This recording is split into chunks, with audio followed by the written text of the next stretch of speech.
Hello, everyone, and welcome to the last lesson in health. And what we are going to talk about today is harmful short and long term effects of drugs. So, this is the continuation of our lesson in drug abuse, resistance, and education.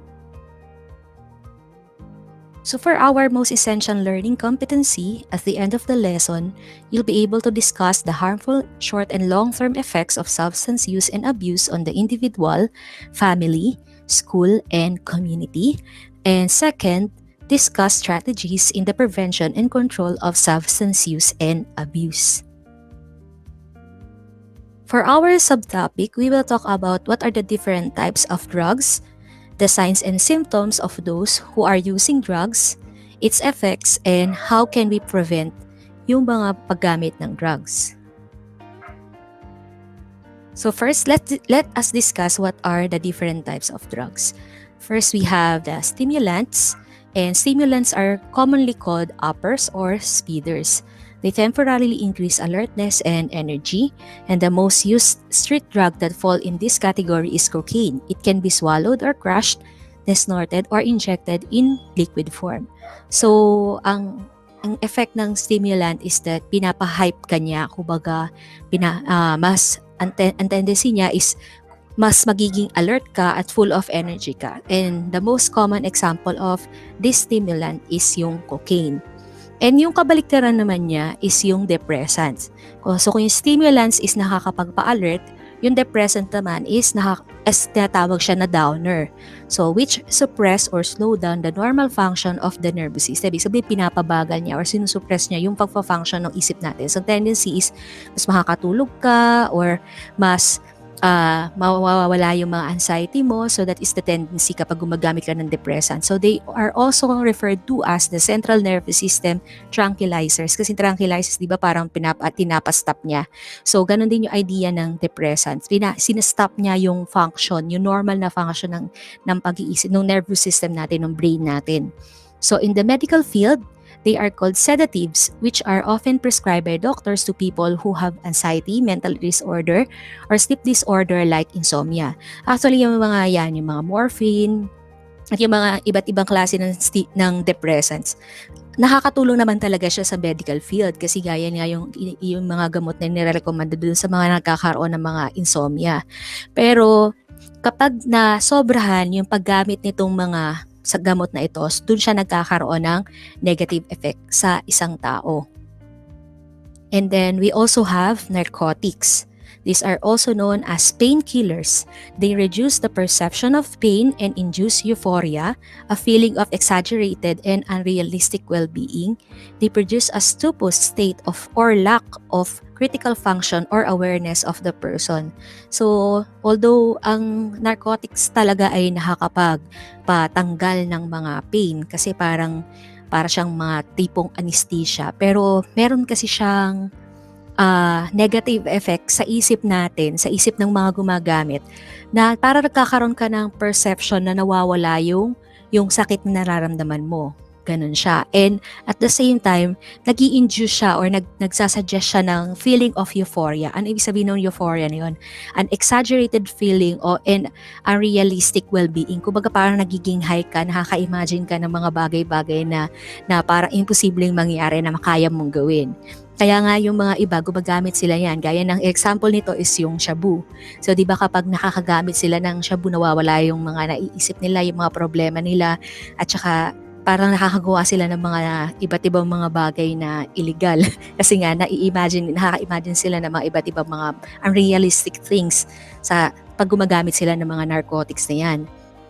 And then we have hallucinogens. These are drugs that after or interfere the brain and CNS or central nervous system, causing radical distortions of reality or hallucinations.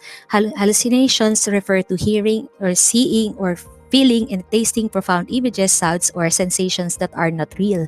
Hallucinogens intoxication is commonly referred to as a trip and a negative experience is called bad trip. So, yung hallucinogens naman, So from the word itself, nagkikreate siya ng hallucinations sa mga gumagamit. So ibig sabihin ng hallucination na yon, para nakakakita ka o nakakaramdam ka o nakakarinig ka ng mga bagay na hindi talaga nag-exist or hindi naman talaga totoo. Kaya nga, yun yung negative effect nitong hallucinogen na to. So meron daw, kapag naka-experience ka daw ng intoxication, ibig sabihin sobrang dami ng hallucinogen na nailagay sa iyong katawan, is meron siya tinatawag na uh, na effect na tinatawag na trip, and yung negative experience naman niya is tinatawag naman na bad trip. And then we have inhalants. So inhalants are volatile substances that produce vapors that can be inhaled to induce a psychoactive or mind alerting effect. So most inhalants depress CNS in a manner like alcohol.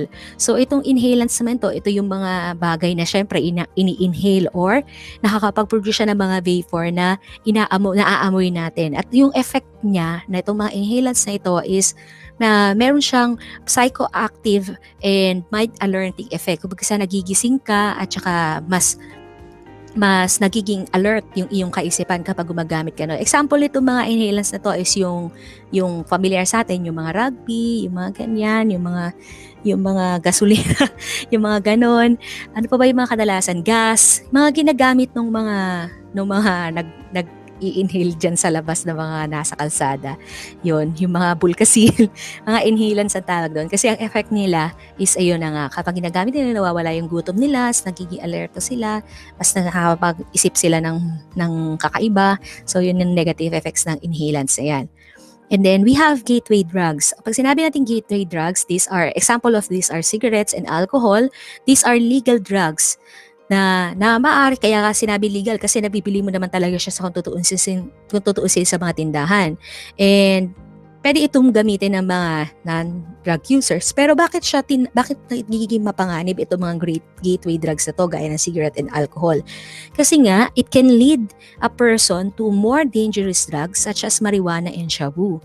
So, teenagers who engage in early smoking and early drinking have a higher chance of using and experimenting with dangerous drugs of abuse. So, kaya pala tinagurian siyang gateway drugs kasi mayroon siyang pagkakataon or maaari siya makapag-lead sa isang user na gumamit ng mas pinagbabawal na gamot gaya nga ng marijuana at saka ng shabu.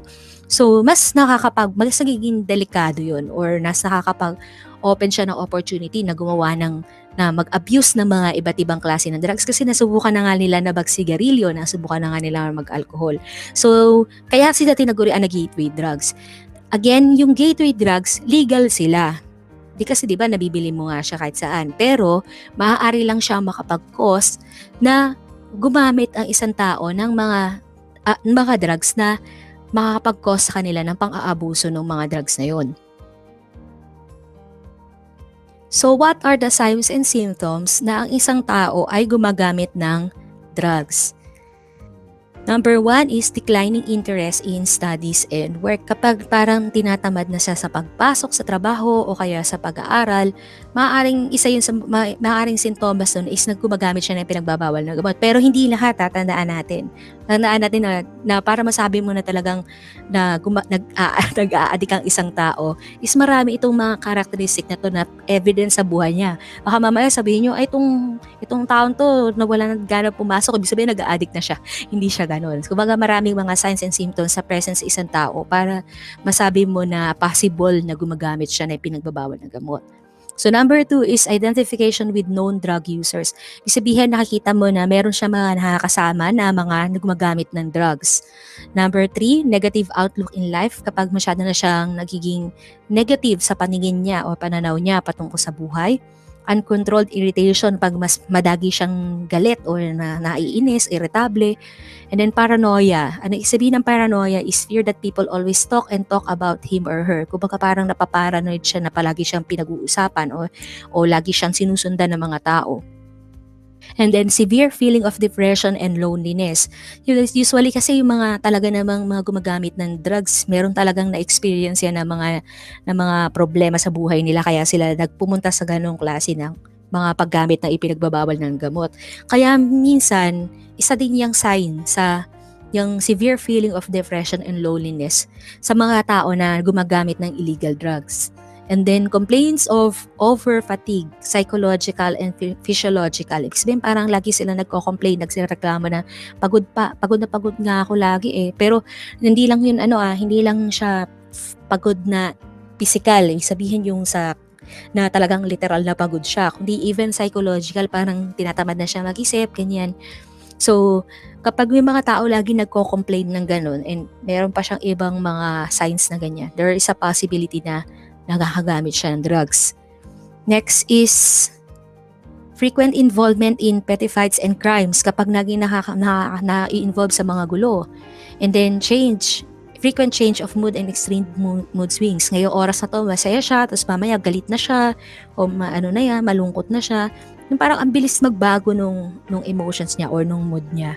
And then lousy physical appearance, makikita mo talaga na nagbago yung physical na katawan niya. It's either pumayat siya ng sobra o bigla lang siyang tumaba ng sobra-sobra.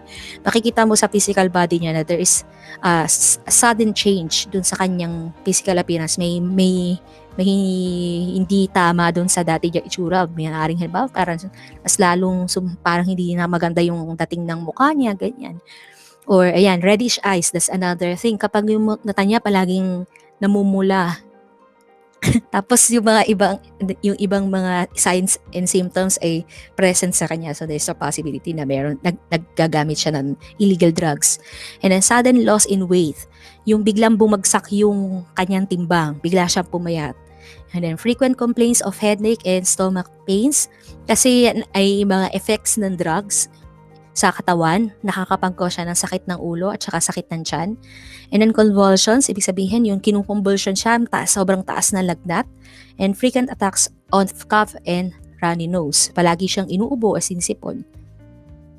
Yan, so kung marami sa mga characteristics na ito ay nabanggit natin ay present sa isang tao, then pwede na natin pwedeng nang suspechahan na maaaring itong tao na to ay nakaka-experience or continually gumagamit ng illegal drugs. So another is ito na yung mga parang mga mas pag long term na na-experience sa isang tao na gumagamit ng illegal drugs. Yung brown stains on fingertips, foul body smell, wearing of sunglass even at night kasi nga yung mata niya is namumula. And then loss of balance, parang laging patumba yung kanyang katawan, yung kanyang paglakad. And then loss of interest in sports and hobbies. Kung yung dati sobrang passionate siya sa pagtuktok o dati passionate siya sa paglalaro ng mga sports, then all of a sudden parang tinatamad na siyang gawin yung dati niyang passion. And then poor judgment and loss inhibition, yon. So parang nawawala na siya ng tamang pagdidesisyon sa mga bagay-bagay. And that is yung loss of concentration. Hindi na siya makapag-concentrate sa trabaho at saka sa kanyang pag-aaral. Yan. So pag-usapan natin, ano ba yung mga short-term and long-term effects ng mga drugs na didiscuss natin kanina? So una muna is yung stimulants. Sabi dito, stimulants, yung short-term effect niya is very high energy that users forgo sleep and food, loss of appetite, sleep disorders, and repetitive behavior. Kapag malalaman mo na ang isang tao ay nakakagamit ng stimulants kapag mataas masyado yung kanilang energy na talagang nagsiskip na sila ng pagkain at saka ng pagtulog. Yung tipong kahit na anong oras, magabing-gabi na, hindi pa rin sila natutulog. Kasi parang palong-palo pa rin sila. And then, yun nga, nawawalan sila ng ganang kumain, nagkakaroon sila ng problema sa pagtulog nila, kadalasan nagkakaroon sila ng insomnia because na-stimulate nga yung kanilang isip, kaya nagigising sila. And yung behavior nila is parang paulit-ulit na gano'n yung nakikita niya. And paano naman kapag continuous na gumamit ang isang tao ng isang stimulant for a long period of time? So meron tayong tinatawag na psychosis, problema na yan sa pag-iisip, and then paranoia, yun, severe dental problems, changes in brain structures, yung isip mismo, yung utak na mismo ng tao nagkakaroon nag-change yung structure niya, and then stroke, heart problems, increased blood pressure, and death. So delikado talaga kung gagamit ang isang tao ng stimulants kasi nga yung itanyo naman 'di ba, kung paano sinisira ng stimulants yung appetite at saka yung sleeping patterns ng isang tao. That could lead into a dangerous type of habit na maaaring makasira sa kalusugan niya. And then next is yung depressants. So ang short-term effect ng depressant is yung poor coordination. Bakit nagkakaroon siya ng poor coordination? Kasi nga, parang lagi kang inaantok because of the drug. And then, mayroong disoriented ka kung ano na nangyayari sa paligid. And then, slurred speech, ibig sabihin paputol-putol or parang nagkakabulol-bulol yung pagsasalita ng isang tao. Decreased alertness, yung parang hindi na siya ganun ka-alert sa mga nasa paligid niya. And then nausea, ano ibig sabihin niya, parang nasusukas siya. Visual disturbance, parang hindi na siya masyadong nakakakita ng maliwanag. Ganyan. And then confusion, lowered blood pressure, bumababa yung kanyang blood pressure. So, how about long-term effects? So, mental disorders, sleepiness, irritability, confusion, blood and liver disease, depression, chronic fatigue, sexual and sleep problems, insomnia, diabetes, and weight gain. So, ito pala yung mga negative effects yung long-term negative effects ng depressant. So, dahil nga ang depressant ay nakakapagpa-antok o nakakapagpababa ng energy ng isang tao, so mapapansin natin kung ano yung sinisira niya kadalasan sa katawan ng isang tao. Yun sa dugo niya at saka sa atay niya. And then yung chronic fatigue, ibig sabihin parang kahit anong gawin mong pagmo-motivate or pag-exercise is hindi bumabalik yung energy mo, parang palagi kang pagod. And then nagkakaroon ng sexual and sleep problems, mas nahalo ka na nagiging hindi naman regular yung pagtulog ng isang tao kasi nga lagi siyang naka-under ng depressant Yun. And then yun nga, insomnia, minsan gising siya sa gabi pero sa umaga hindi siya inaantok kasi nga dahil sa paggamit ng drugs nasisira yung sleep patterns niya. And then yun, diabetes and weight gain. Kasi nga dahil dun sa, yun yung effect ng depressant parang nagkakaroon ka ng weight gain kasi mas lagi kang natutulog at mas laging hindi ka na physically active. So, ang tendency is nagkakaroon ng diabetes at saka mas dumataas yung timbang mo. And we have narcotics naman. So, ano yung short-term effects ng narcotics? Restlessness, small pupils, cold, moist and bluish skin, color, slowed breathing, and death. So, mapapansin natin na ang isang tao na nakakagamit ng narcotics is restless siya. Ibig sabihin parang palagi siyang aligaga. Ganyan. Then yung pupils niya is lumiliit. Tapos yung balat niya, kitang-kita sa balat niya na nagmo-moist at nagiging bluish yung color nun. And then mas bumabagal yung kanyang paghinga and mas palala is yung nakakapag-cause siya ng kamatayan. And then yung long-term effects naman niya is constipation, sabihin nahihirapan siyang dumumi, temporary sterility and impotence, ibig sabihin hindi sila magkaroon ng anak, nagiging baog yung isang tao, convulsions, lagi siya nilalaban. And kapag nasobrahan ang paggamit ng narcotics, maaari na siya mapunta sa pagka-coma or comatose and leading to death also. And then last is yung hallucinogens. Yung hallucinogens naman, ang short-term effects niya is anxiety. Sabihin parang lagi siya nag-aalala kasi nga nagha-hallucinate siya Yan. And then vomiting, panic, impaired memory, parang may mga bagay na hindi niya naaalala. And then irrational thought patterns, parang yung mga sinasabi niya o iniisip niya is parang irrational, ibig sabihin rational, parang walang sense. And then hallucination, imagine siya ng mga bagay-bagay, mga tao na hindi naman nag-i-exist or mga nasa paligid na hindi naman totoo. And then changes in sense of time, nakakalimutan niya kung ano na talaga yung totoong oras. And then sleep problems and loss of appetite. And for long-term effects, so hindi lang siya nag-hallucinate kundi nakaka-experience na siya ng delusions. Ibig sabihin naniniwala na siya na totoo yung mga nakikita niya. Then severe changes in behavior, as in sobrang bilis nagbago yung kanyang ugali, yung kanyang pagkilos. Then meron siyang na-experience sa mga memory loss, speech problems, depression, and then ulit-ulit yung memory loss, and then weight loss. So those are the different negative long-term effects of hallucinogens. So how about yung mga inhalants? Itong mga to is nakikita natin sa paligid-ligid, marami mga taong gumagamit nito. Lalo na yung mga bata na nasa kalye, di ba? Pero ano ba yung mga short-term and long-term effects nitong mga inhalants na to? Number one is confusion. Nalilito sila, disorientation, nalilito, disorient, and then aggressive behavior. Minsan nakaging mapanakit o kaya minsan nakakagawa sila ng nagiging violente yung kanilang mga kilos.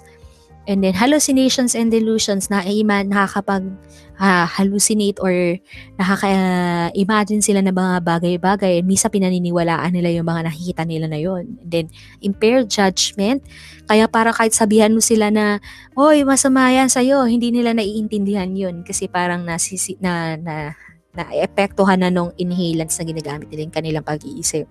And hostility, ibig sabihin mabilis sila magalit.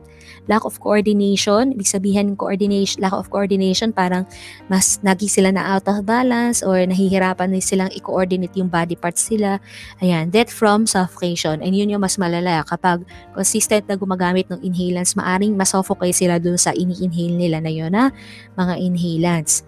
And then, long-term effects is yung memory impairment. Nagkakaroon sila ng memory loss or nasisira yung kanilang mga memories.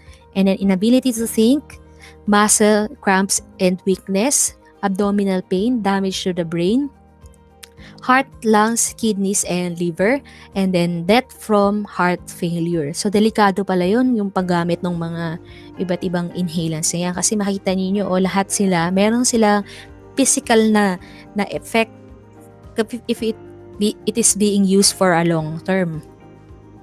Yan. So, ano naman yung mga effects nitong drugs na to sa family, sa school, at saka sa community? So, unahin muna natin sa family. Sa family, unang nitong effect is yung family pain. Ibig sabihin, unang-una syempre nasasaktan yung pamilya. Yung mga magulang o yung mga kapatid or minsan kamag-anak. Then physical and health problems, kasi lahat naman ng mga drugs na pinag-usapan, illegal drugs na pinag-usapan natin, talagang meron siyang physical health effect na nakakasira siya ng katawan ng isang tao. And then separation of family, kadalasan talaga sa mga pamilya na merong nakakagamit ng pinagbabawal na gamot, nagkakaroon talaga ng pagkakahiwa-hiwalay o nagkakaroon ng broken family. Then financial trouble, kasi nga since nagiging addiction, so nagkakaroon ng mga problema sa finances kasi binibili yung mga drugs, and alam naman natin na hindi yun ganun kamura, di ba? Sumahaliang pa ngayon.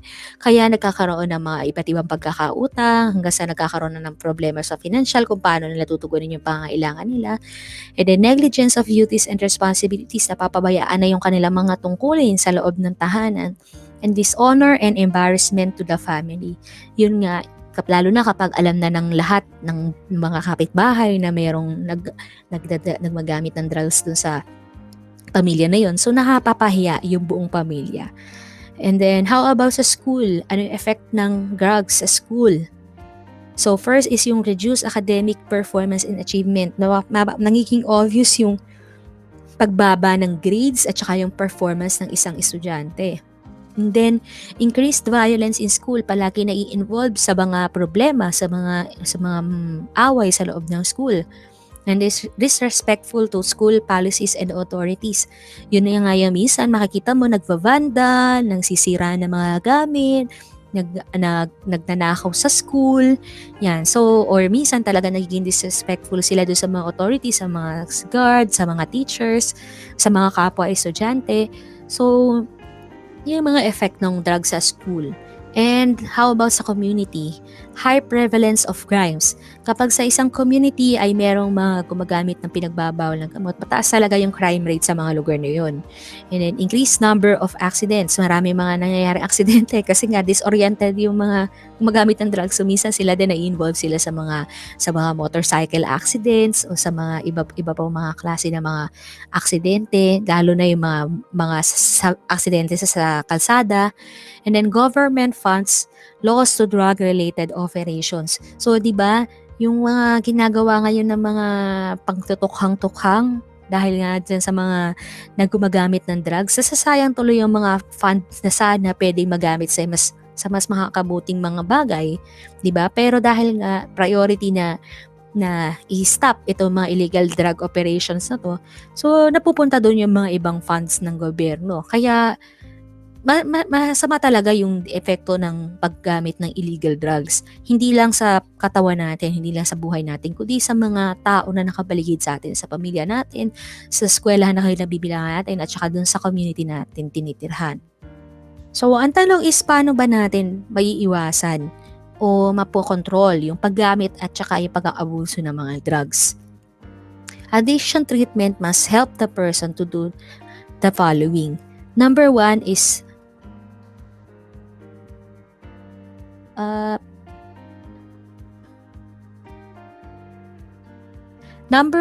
stop using the substance or drug.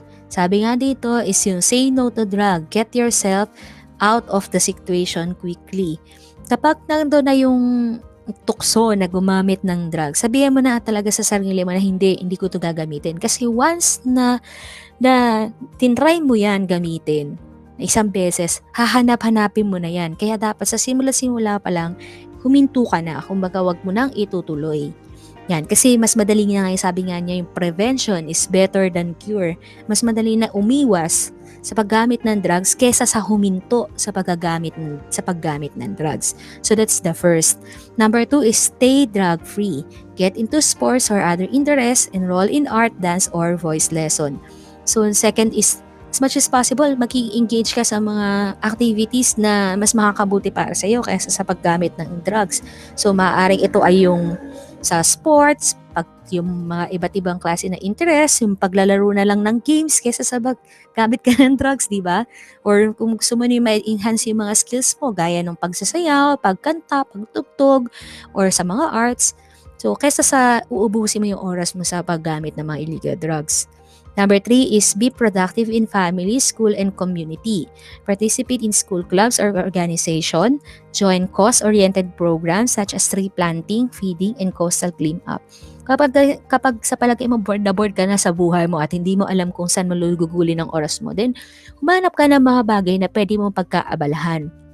Ano yung mga bagay na yun? Yung maaaring ka makatulong sa ibang tao. Kasi kapag involved ka sa mga iba't ibang organization or mga cause-oriented project, gaya nga yung mga binanggit siyan, feeding program, yung mga projects ng mga foundation, alam mo na yung buhay mo ay hindi nasasayang kasi meron kang mga bagay na naiko-contribute sa society natin. So, hindi mo talaga iisipin na sirain ang buhay mo sa paggamit ng mga illegal na droga dahil nga nakikita mo na magiging productive yung oras mo, yung ginagawa mo para sa ibang tao. Then, step on drug abuse treatment and rehabilitation. Drug abuse treatment and rehabilitation follows certain steps, and procedure. Treatment and rehabilitation can be voluntary through representations and compulsory confinement. So kapag ang isang tao daw ay naka-undergo ng drug rehabilitation, meron siyang 3 klase ng mga steps and procedures. First is yung tinatawag natin na voluntary, means the drug dependent decides on his or her own to be examined and admitted in rehabilitation centers. Ibig sabihin, yung tao mismo na naka-experience ng paggamit ng illegal drugs, yung gusto niya nang makalaya. So, voluntary siyang nagpa-admit sa mga rehabilitation centers. And then, meron tayong tinatawag na voluntary through representations, means the drug dependent is willing but wants to be represented by an immediate family member or legal guardians. So, kaya nga kung kabataan yung nakaka-experience nito, so hindi siya pwede agad-agad na pumunta doon sa mga rehabilitation centers na yan. So, meron mga immediate family member na magre-represent sa kanya para makapunta siya doon or maka-experience siya ng drug abuse treatment and rehabilitation. And meron din tayong tinatawag na compulsory confinement. Means that the drug dependent needs to be confined as the condition is life-threatening or threatens the life of the family. Ito na yung talagang kinukuha na siya ng compulsory sa bahay nila, yung para ipasok sa mga drug rehabilitation centers. Bakit? Kasi maaaring napapanganib na yung kanyang kalusugan, nasisira ng kalusugan niya because of the use of drugs, and at the same time natatreten na din yung kaligtasan ng pamilya niya. So nagiging compulsory na yung pagkuha sa kanya.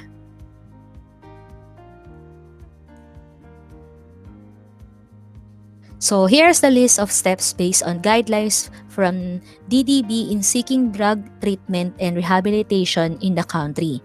So the drug dependent or his or her family obtains a referral form for a drug dependency examination at the Central Screening and Referral Unit CSRU at Rizal Medical Center, Pasig City. So kapag halimbawa ang isang tao is gusto niyang magpapunta sa rehabilitation center, yun yung una. Dapat makakuha siya ng referral form mula doon sa ayun tinatawag natin na drug dependency examination. Para sa drug dependency examination, dun yun sa Central Screening and Referral Unit na nasa Rizal Medical Center. So once na nakakuha na siya ng referral form na yon for drug dependency examination, number 2, the drug dependent will be examined by the physician accredited by DOH. So kailangan siya i-check muna ng isang doktor na accredited ng DOH. And then number 3, if nag-positive siya as drug dependent, a certification and other requirements are submitted to the Legal Affairs Division of DDB. So once na nakita natin na doon sa result nung exam niya is nag-positive siya as drug dependent, meron pa yung mga certification na ibibigay sa kanya at saka meron pa silang mga ibang requirements na isasubmit sa Legal Affairs Division of DDB. Number 4, an application form must be accomplished and authorized as requirement for the petition for confinement. So once na nakuha na nila yung certification at saka yung mga iba't ibang requirements, yung application form na yon na pinasagutan sa kanila, kinakailangan nila yung i-accomplish or tapusin at saka i-authorize. Kasi kasama yun sa inihingi para ma-confine siya sa isang rehabilitation center. And number 5, the drug dependent or family decides where to avail the drug treatment and rehabilitation. So once na kompleto na yung kanilang mga requirements, yung mismong pasyente o yung pamilya ang pwedeng makapagdesisyon kung saan nila gustong dalhin yung drug dependent para sa treatment niya at saka sa rehab niya. So nakita nyo, di ba, ang dami ng proseso na kinakailangan pagdaanan ng isang na gumagamit ng drugs. Pero kung tutusin, kung gusto nilang mapaayos sa kanilang buhay, maliit na bagay lang ito kasi para naman ito sa kanilang kinabukasan. Kaya nga hanggat maaari, lagi namin sinasabi na wag na tayong gumamit ng illegal drugs or iwasan na natin na paggamit ng illegal drugs para hindi na natin pagdaanan pa itong mga problema na ito na pinag-usapan natin sa araw na ito. Okay, so that is the end of my discussion. I hope that you learned something from me and thank you very much for listening. At gaya nga ng mga sinabi ko sa inyo kahapon, patuloy tayo magkakaroon ng asynchronous classes sa mga panahon na ito, hindi dahil sa tinatamad ako magturo sa inyo o ano pa man, kundi napapansin ko kasi na natatambakan na tayo ng mga activities, hindi lang sa subject ko, kundi alam ko pati sa ibang mga subjects. Tapos lalo na yung mga estudyante na bagsak na nung first quarter kasi kailangan nyo pang humabol. So, naisip ko na instead na gamitin nyo tong oras na a-attend kayo sa Google Meet, is manood na lang kayo nung lecture ko sa oras na magiging available, na magiging convenient para sa inyo. So, gamitin nyo yung time natin sa MAPE para tapusin yung mga dapat yung tapusin at make sure na yung mga nakulang ninyo na mga activities nung first quarter pa is maihabol nyo sa akin bago matapos itong second quarter kasi we only have 2 weeks left. And this is the last lesson in health. And yun kahapon naman, yun na yung last lesson sa PE. So, meron tayong mas mahaba-habang panahon, meron tayong 2 weeks to go para magawa natin yung lahat ng mga activities natin. Next week, we will still be having a synchronous class in music and arts. Pero titingnan ko kung anong pa pwede nating gawin kasi para mas ma-maximize natin yung time natin. If in case na kinakailangan ko talagang mag-attend ng classes sa inyo, then i-update ko na lang kayo kung paano ang gagawin natin, kung mag-meet pa tayo or asynchronous pa rin tayo next week. Okay? So again, thank you for listening and I hope that you learned something from me. You can end the call now and I'll see you guys next time. Goodbye.